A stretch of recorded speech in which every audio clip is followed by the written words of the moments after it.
Kasih Tuhan. Shalom. Ada sukacita memberikan penangguhan Tuhan. Haleluya. Kita menunggu teman-teman yang masih dalam perjalanan. Kiranya Tuhan kita bisa sampai di sini bersama dengan kita.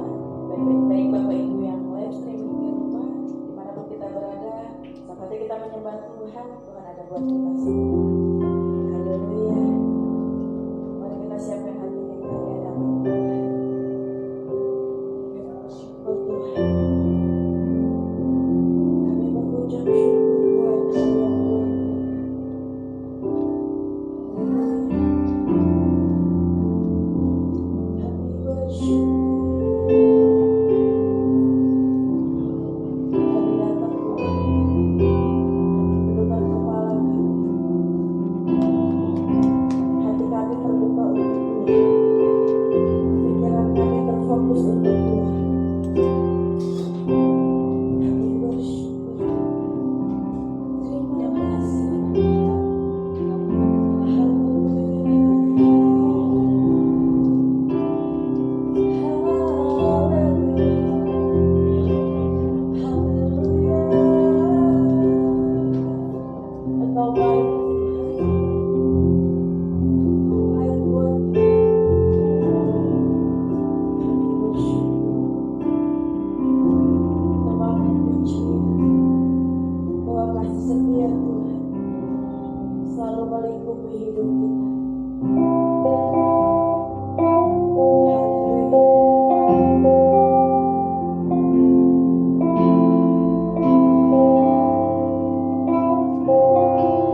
sudah kami naikkan, bahwa kemurahan-Mu, kebaikan-Mu lebih dari hidup kami.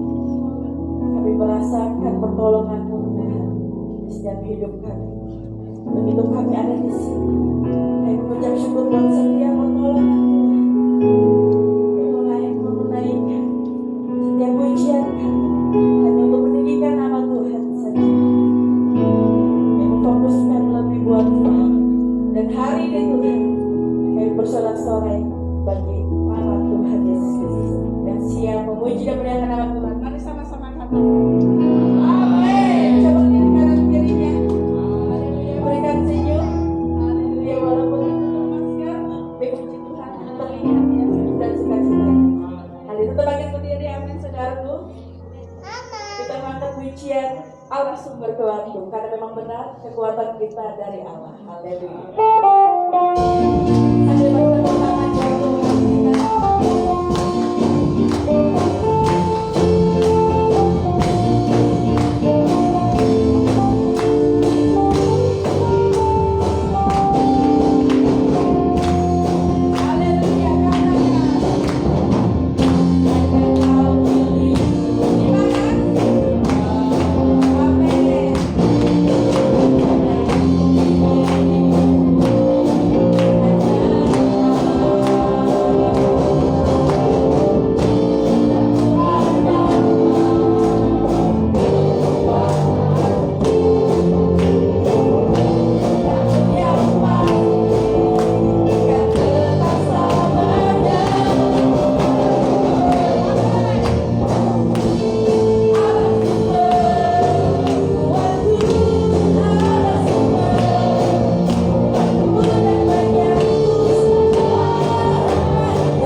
Balikan usia mereka.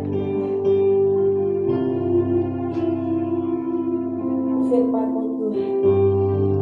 Karena benar firman-Mu ya dan amin.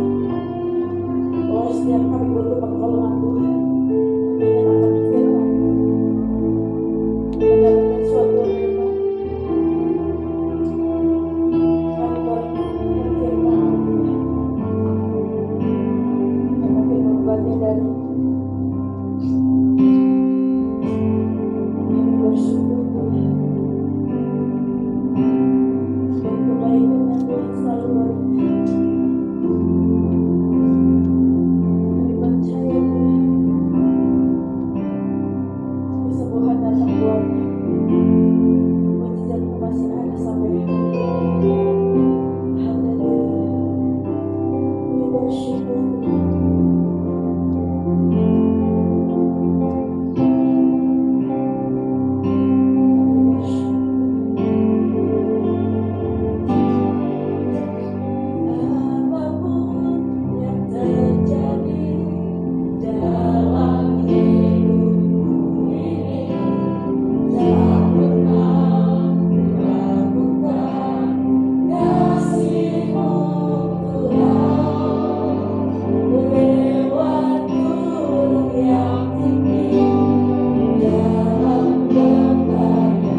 ya Tuhan, saat Engkau berfirman, saat Engkau bersabda, Engkau menyembuhkan, Engkau menyelamatkan kami.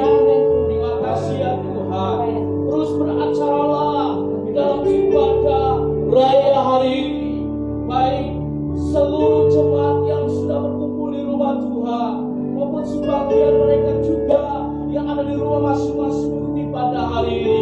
Kami menyerahkan pemberitaan firman Tuhan ke dalam tangan kuasa-Mu.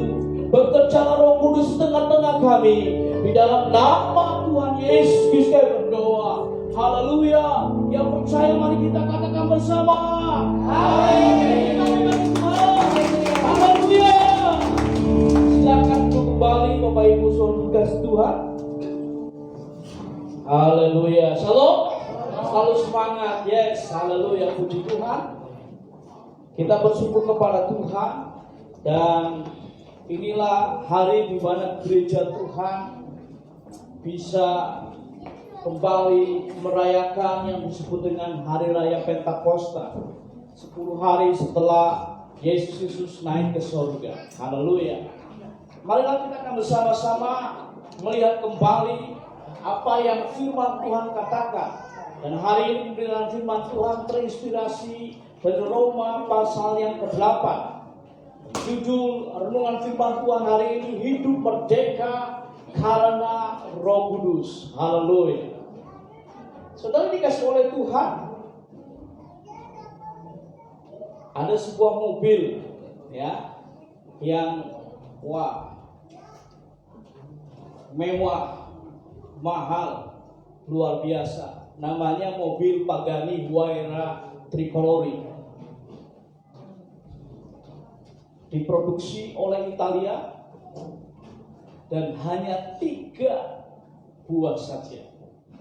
Jadi hanya 3 orang yang memiliki mobil ini di dunia. Harganya 6,5 juta dolar. Sudah pasti ini seharga 92,4 miliar. Jadi kalau saya dan saudara bisa beli berapa puluh mobil sepertinya ya. Begitu kira-kira. Ini satu mobil harganya 92,4 miliar. Wow. Dan mobil ini dirancang, didesain sedemikian dengan kekuatan mesin yang super power, ya, mobil sport yang mewah, mahal luar biasa. Rupa-rupanya dipersiapkan untuk aerobatik angkatan udara Italia, ya. Rupa-rupanya bahwa mobil Pagani Huayra Tricolori ini, ya, bisa mengimbangi kecepatan suara. Wah, apa maksudnya? Rupa-rupanya ini bisa mengimbangi kecepatan jet tempur yang dimiliki oleh militer Italia, yang namanya Aermacchi MB339 Pan Fighter Jet. Wah, Indonesia belum punya sepertinya, bukan ya? Kalau tidak salah yang terakhir yang dipunyai F-16 menurut saya, ya. Nah, ini luar biasa sekali, cepat, ya. Saya belum bermimpi untuk punya mobil ini, ya. Yang penting punya mobil roda 4, ya, begitu kira-kira ya. Kalau roda 3 kan jalannya susah, ya. Bisa mengakomodasi, mengangkut semua orang di dalamnya. Nah, sebuah mobil semahal atau sebagus Pagani Huayra Tricolori ini tidak akan bisa dipakai tanpa ada bahan bakarnya. Setuju? Ya.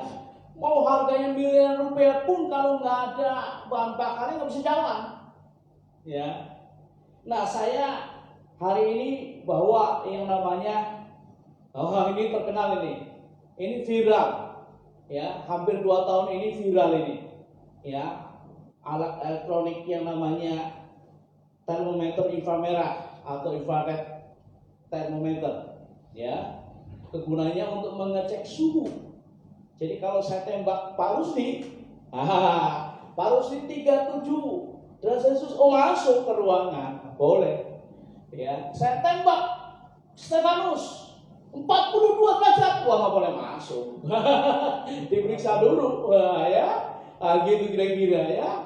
Saya tembak lagi Ibu Herlina, 36, masuk ya ke ruangan. Nah, jadi ini mengukur suhu, ya. Kalau tinggal ditaruh di dahi atau di tangan, begitu ditembak ya, tidak harus menempel. Nah, termogan merupakan salah satu jenis termometer inframerah untuk mengukur temperatur tubuh. Ya, demikian juga dengan termogan ini, ya.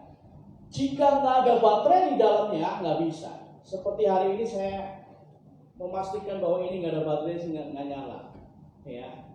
Nah, itu ada baterainya satu doang, ya. Nah, sama halnya dengan kita, perjuangan kita untuk hidup dalam kemerdekaan di dalam Kristus tidak akan bisa terjadi tanpa Roh Kudus yang menyertai kita. Jadi kalau Roh Kudus memimpin kehidupan kita, kalau Roh Kudus tidak dalam kehidupan kita nggak mungkin akan merdeka di dalam Tuhan. Ya, karena kemerdekaan kita hanya karena karya, hanya karena pekerjaan dari Roh Kudus dalam kehidupan kita. Ya. Nah, Rasul Paulus menyajikan satu pelajaran yang luar biasa indah. Pelajaran mengenai teologi tentang Roh Kudus. Kalau di dalam bahasa teologi akademik namanya itu pneumatologi. Ya. Jadi ilmu teologi yang mempelajari tentang Roh Kudus, baik pribadinya, karya dan sebagainya. Dan dalam hal ini Paulus sedang menegaskan bagaimana orang-orang yang ada di kota Roma yang percaya kepada Tuhan harus hidup oleh Roh Kudus. Dan oleh karena hidup oleh Roh Kudus, maka mereka bisa menikmati yang namanya kemerdekaan di dalam Kristus. Orang-orang yang percaya di dalam Tuhan, percaya kepada Tuhan Yesus harus hidup merdeka. Ya. Ayat yang kedua dalam Roma 8, Roh yang memberi hidup telah memerdekakan kamu dalam Kristus dari hukum dosa dan hukum maut. Jadi sangat jelas bahwa firman Tuhan mengatakan oleh karena dosa dan maut yang mengingat kita sehingga kita nggak bisa merdeka. Alkitab mengatakan bahwa upah dosa itu maut. Orang kalau ada dalam dosa, hukum dosa, itu nggak bisa merdeka. Ya. Sebab masih menjadi hamba dosa. Tetapi kalau kita sudah percaya kepada Tuhan, Roh Kudus mendiami kehidupan kita, kita hidup merdeka di dalamnya. Nah, apakah ciri hidup merdeka karena Roh Kudus? Yang pertama, berbuah lebat menjadi berkat. Dalam Roma 8 ayat 13, sebab jika kamu hidup menurut daging, kamu akan mati. Tetapi jika oleh Roh kamu mematikan perbuatan tubuhmu, kamu akan hidup. Yang dimaksud oleh Paulus kata lain di sini, hidup di sini adalah hidup yang bertumbuh, hidup yang berbuah, dan hidup yang berbuah lebat dan tetap. Ya. Kalau sebuah analogi atau gambaran, saya punya pohon mangga di depan rumah. Saya beli 11 tahun lalu dari penjual tanaman yang keliling. Ya, tanpa menawar saya membeli karena harganya murah. Berapa pohon mangganya Pak? 6.000, sudahlah. Begitu ya. Ditanam saja. Ya. Sudah setahun kok nggak ada buahnya sama sekali. Lalu saya potong beberapa bagian. Lalu batangnya saya lukai, ya begitu kira-kira ya. Dan luar biasa setelah tahun yang kedua mulai muncul buah. Ya. Tahun yang ketiga muncul buah. Ya, buahnya walaupun tidak lebat tapi tetap. Ya. Di antara 30 buah itu ada, hampir seperti itu, 30 buah, 31, 32 begitu ya, jadi tidak jauh-jauh. Nah, di dalam kehidupan kita yang percaya kepada Tuhan, waktu mengaku, aku percaya Engkau Yesus Tuhan dan Juru Selamatku, itu Roh Kudus berdiam dalam kehidupan kita dan berkarya. Dan sesungguhnya kalau kita bisa berbuat baik, kalau kita memiliki karakter seperti Kristus, itu karena pekerjaan dari Roh Kudus. Itu merupakan buah Roh Kudus. Sehingga apa yang Rasul Paulus katakan dalam Galatia 5:22-23 tentang buah Roh ialah kasih, sukacita, damai sejahtera, kesabaran, kemurahan, kebaikan, kesetiaan, kelemah lembutan, penguasaan diri. Tidak ada hukum yang menentang hal itu. Jadi kalau ada di antara Bapak Ibu sekalian yang sudah punya kelembutan hati yang luar biasa, walaupun ada orang marahin tiap hari, tapi saudara tetap senyum, santai. Itu karena pekerjaan Roh Kudus dalam kehidupan saudara. Saudara sudah merdeka dari yang namanya kemarahan, ya. Walaupun mungkin, ya, dalam bagian keluarga hampir rata-rata itu sepertinya tergesa-gesa terus, ya. Oh, sepertinya itu maunya cepat, maunya wah sampai berantakan. Tapi saudara tetap sabar, santai, sabar, tenang. Ya. Walaupun yang kanan bilang ini dong, begini cepat aja ini nanti ketinggalan kita. Ya, karena tahu waktunya tepat, ya tetap sabar saja. Nah, orang yang sabar walaupun situasinya yang demikian, itu karena dia menikmati pekerjaan Roh Kudus. Ya. Dia tetap berbuah lebat. Dan orang-orang yang sudah menghasilkan buah-buah Roh Kudus, dia akan menjadi berkat untuk yang lain. Sementara kalau saudara saya masih dipenuhi dengan kemarahan terus-menerus, ya, hanya setetes air aja yang turun dari keran yang bocor, marah, kita belum bisa menjadi berkat untuk yang lain. Belum bisa. Ya.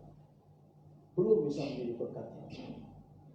Kalau ada sepertinya di ruangan rumah di lantai itu sedikit penceceran sampah saja, langsung tendang sana sini, kursi sebagainya, Kalau ini bagaimana rumah kotor sebagainya, nggak bisa menguasai diri, belum bisa menjadi berkat untuk yang lain. Waktu Roh Kudus mendiami kita, Roh Kudus mulai menghasilkan dan menuai buahnya dalam kehidupan kita. Hidup yang berbuah lebat dan Roh Kudus sehingga kita bisa menjadi berkat bagi sama. Saya begitu percaya bahwa saudara adalah orang-orang yang berbuah lebat dan kita akan menjadi berkat untuk yang lain. Amin. Haleluya. Oleh karena itu, mari kita mengundang Roh Kudus bekerja dalam kehidupan kita. Sehingga nanti akan keluar dari kehidupan kita kasih. Sehingga akan keluar dari kehidupan kita sukacita yang berlimpah. Sehingga akan keluar dari kehidupan kita damai sejahtera dari Tuhan luar biasa. Kelembutan hati, sabar, ya, kesetiaan, kita bisa menguasai diri. Dan banyak hal yang lain. Nah, yang kedua, tidak hanya berbuah lebat menjadi berkat, kita hidup merdeka karena Roh Kudus. Ciri yang kedua adalah beridentitas sebagai anak-anak Allah. Dalam Roma 8:14 sampai dengan 16, semua orang yang dipimpin Roh Allah adalah anak Allah. Sebab kamu tidak menerima roh perbudakan yang tidak membuat kamu menjadi takut lagi, tetapi kamu telah menerima roh yang menjadikan kamu anak Allah. Oleh roh itu kita berseru, ya Aba, ya Bapa. Roh itu bersaksi bersama-sama dengan roh kita bahwa kita adalah anak-anak Allah. Jadi kalau kita dimerdekakan oleh karena pekerjaan Roh Kudus dalam kehidupan kita, saat kita mengenal Tuhan Yesus sebagai Tuhan dan Juru Selamat, maka identitas kita sekarang sudah berubah. Dulu kita adalah anak hantu, sekarang kita anak Tuhan. Ya. Dulu kita adalah anak-anak dari kuasa kegelapan, sekarang kita adalah anak-anak Allah. Nah, kalau bicara mengenai identitas, apa sih identitas? Jadi saya menunjukkan salah satu contoh gambaran saja. Ini adalah ID card atau kartu kartu tanda penduduk. Nah, gitu ya, kartu tanda penduduk. Dan saya adalah salah satu warga kabupaten ya di Provinsi Banten. Di sini ada nama saya, bukan nama ibu ayah. Di sini ada foto saya, lalu di sini ada tempat tanggal lahir saya, dan di sini ada pekerjaan saya. Ya, pekerjaan saya di KTP dosen. Ya, dulu pernah wira swasta, begitu ya. Ya, karena mengupayakan segala sesuatu, ya, lalu menjualnya kepada orang, ya, wira swasta. Ya, lalu saya pernah status pekerjaan guru karena saya memang dulu guru, ya. Saya mengajar di sekolah dasar, saya mengajar di SMA dan sebagainya. Lalu ketika saya aktif menjadi pengajar di sekolah tinggi teologi, maka saya mengubah pekerjaan saya menjadi dosen dan saya mendapatkan nomor induk dosen negara, ya, Miden, ya. Jadi status pekerjaan saya dosen, berarti saya mengajar, ya, berarti saya mengajar, ya, mengajar untuk perguruan tinggi, ya. Tidak ada dosen mengajar untuk taman kanak-kanak, tidak ada, itu namanya guru, ya. Kalau saya dosen tidak pernah mengajar tapi saya melukis, berarti status pekerjaan saya keliru, harus diganti sebagai seniman, begitu ya, pelukis. Nah, kita bisa melihat bahwa sungguhnya identitas kita sebagai anak-anak Allah, dari apa yang kita kerjakan, dari perjalanan kehidupan kita, harus ditandai dengan namanya bahwa kalau anak-anak Allah itu hidup dipimpin oleh Roh Kudus, bukan diri sendiri.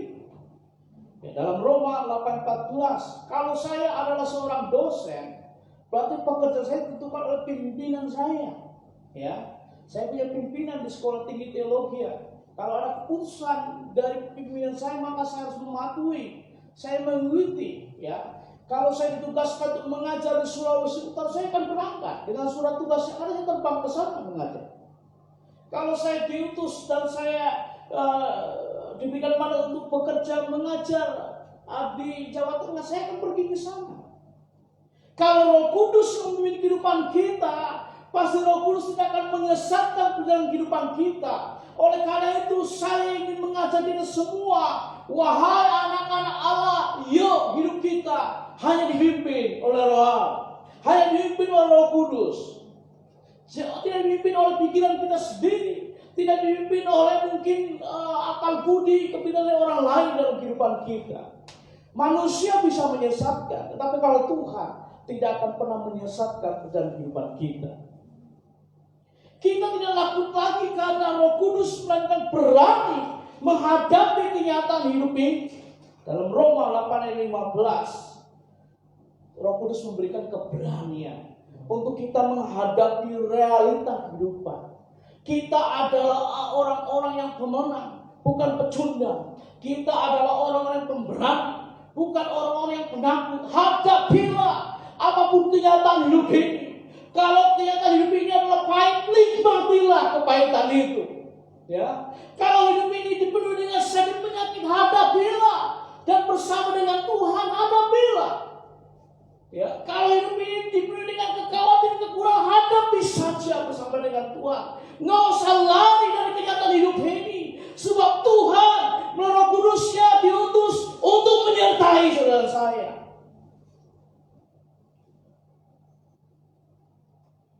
Ada banyak orang lari dari kenyataan hidup ini karena mereka nggak tahu siapa pemimpin kehidupannya.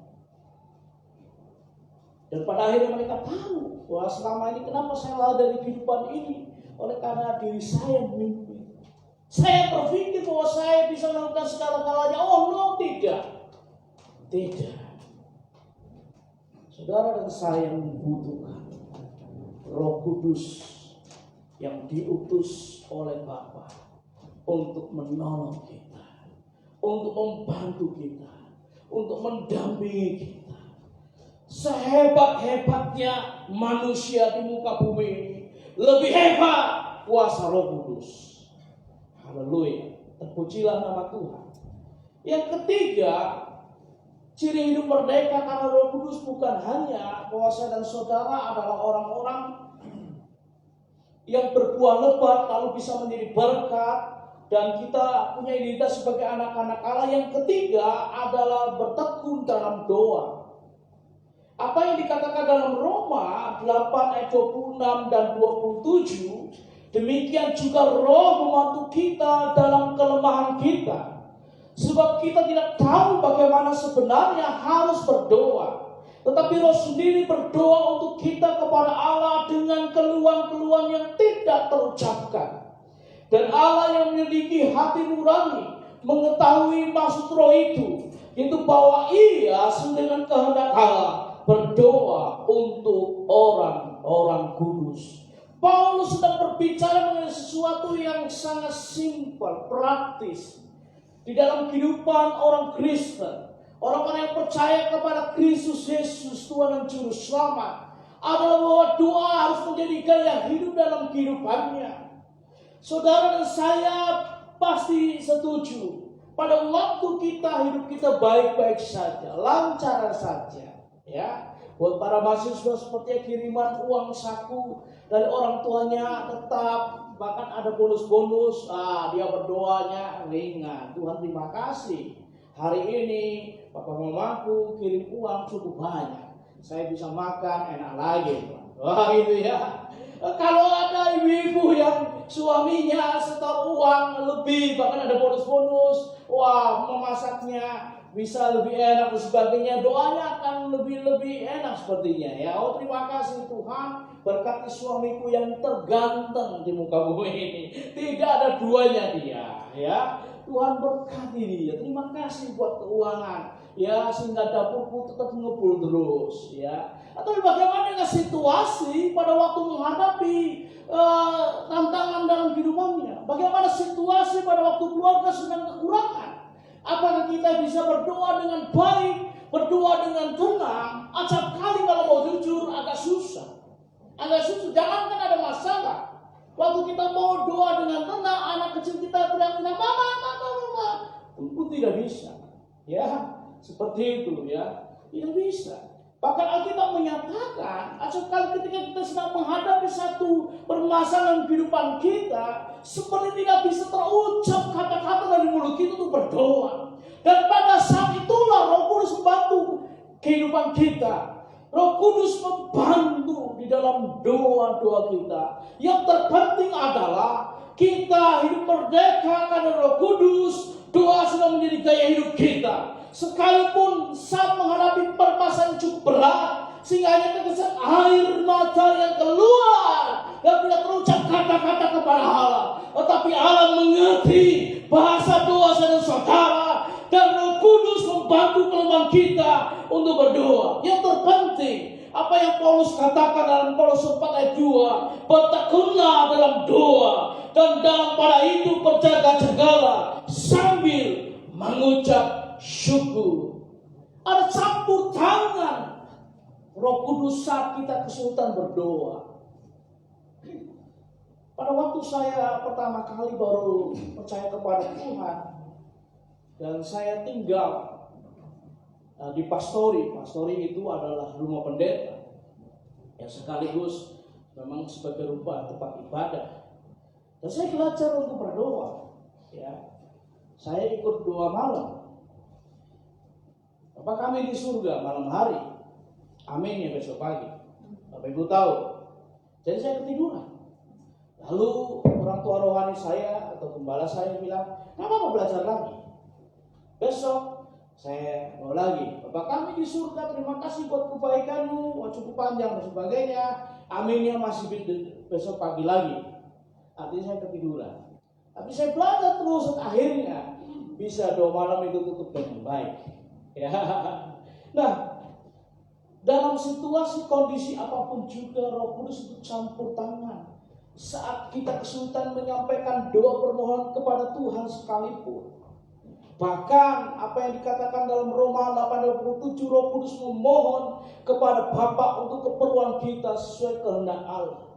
Ingat baik-baik, saat kita tidak bisa mengucapkan kata-kata lagi, oleh karena beban berat, oleh karena tekanan yang sangat berat, tetapi kita ingin menjadikan doa sebagai komunikasi kepada Allah, maka Roh Kuduslah yang menyampaikan permohonan saudara. Roh Kudus yang menyampaikan proposal kehidupan saudara kepada Allah. Dan Roh Kudus yang membisikkan itu kepada Allah dan mengatakan, ini anakku, tolonglah dia. Haleluya. Haleluya. Haleluya. Berapa banyak saudara mengetahui hal ini? Acap kali kalau di dalam sebuah hubungan komunikasi ada orang-orang yang bisa dikatakan adalah orang yang merekomendasikan. Saya seringkali menjadi orang-orang yang suka merekomendasikan. Kalau ada orang lain yang berbicara kepada teman saya dan saya mendengarnya sekaligus, teman saya agak ragu-ragu dan saya bilang, Pak, bantu dia, Pak. Ini dia orang baik, Pak. Saya kenal dia. Saya kenal dia, Pak.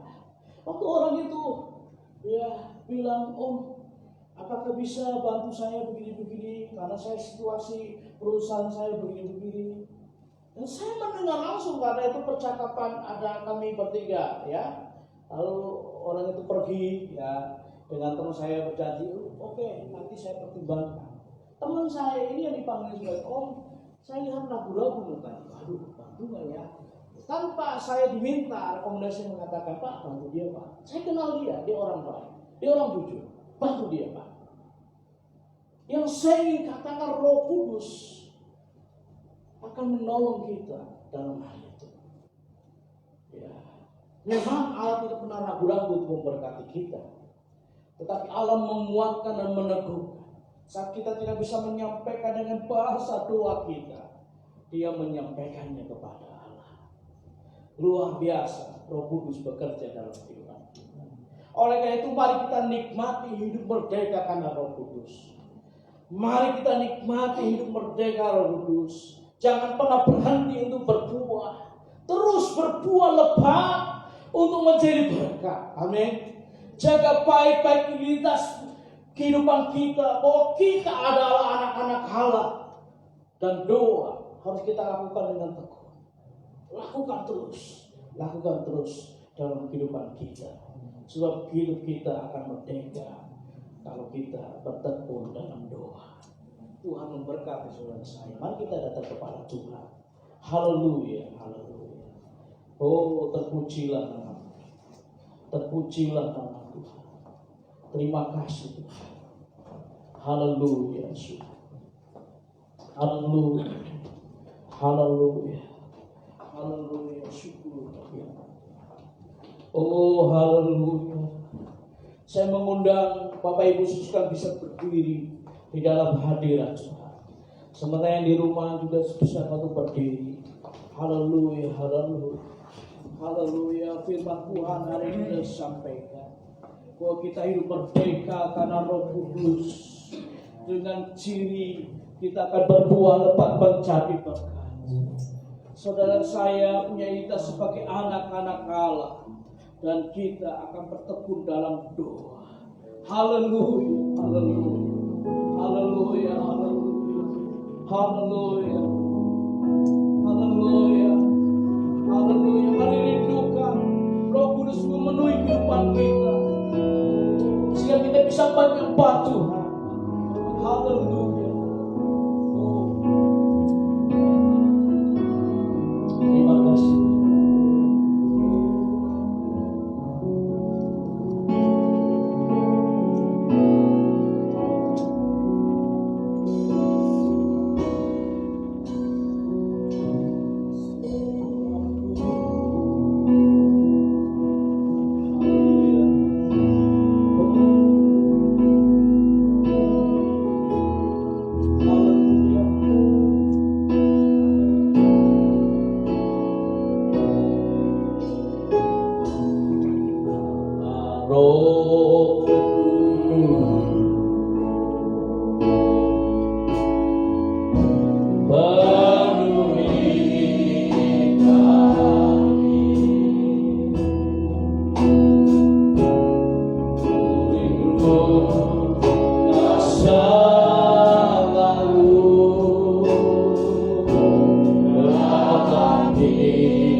saudara mau terus hidup merdeka, karena saudara tetap mau terus hidup merdeka, karena akan depan dada saya berdoa saudara yang mau hidup terus merdeka karena Roh Kudus tahu tanganmu depan dada, mereka di rumah Tuhan maupun di rumah masing-masing yang berdoa saudara. Yang kedua, maukah saudara menjadi orang yang merdeka dengan Roh Kudus? Saudara mengambil keputusan yang baru kembali berbuah lebat menjadi berkat, terus menjaga hidupnya sebagai anak-anak Allah, terus untuk bertekun dalam doa. Saudara bisa tahu tanganmu depan dada, saya berdoa saudara, Tuhan terima kasih buat kebaikanmu. Anak-anakmu yang merindukan hidup merdeka oleh Roh Kudus, Tuhan terima kasih. Kami percaya bahwa saat utama mereka dipenuhi, dibaptis dengan Roh Kudus, tercamilanku penuh dengan Roh Kudus dalam nama Yesus. Hidup merdeka terus dengan Roh Kudus, mereka Tuhan akan berbuah lebat, menjadi berkat, berbuah lebat dalam kasih, sukacita, damai sejahtera, kesetiaan, kebaikan, kekuasaan. Oh, luar biasa. Terima kasih. Mereka akan menjaga dirinya sebagai anak-anak Allah. Lindungi, jagai Tuhan, sertai Tuhan. Terima kasih bertekun dalam doa. Saya percaya doa adalah doa yang berkuasa. Doa orang yang berkuasa. Terima kasih ya Tuhan. Berkatilah anak-anak-Mu. Karena mereka sedang bergumul di masa tantangan. Dalam nama Yesus kuasa memberi kemenangan. Terima kasih Tuhan. Bersyukur buat kebaikan Tuhan hari ini. Terima kasih buat firman yang disampaikan. Saya bersyukur mengembalikan segala pujian, hormat, kemuliaan bagi nama Tuhan. Dalam nama Tuhan Yesus kami berdoa. Haleluya. Amin. Berkati Ibu saudara.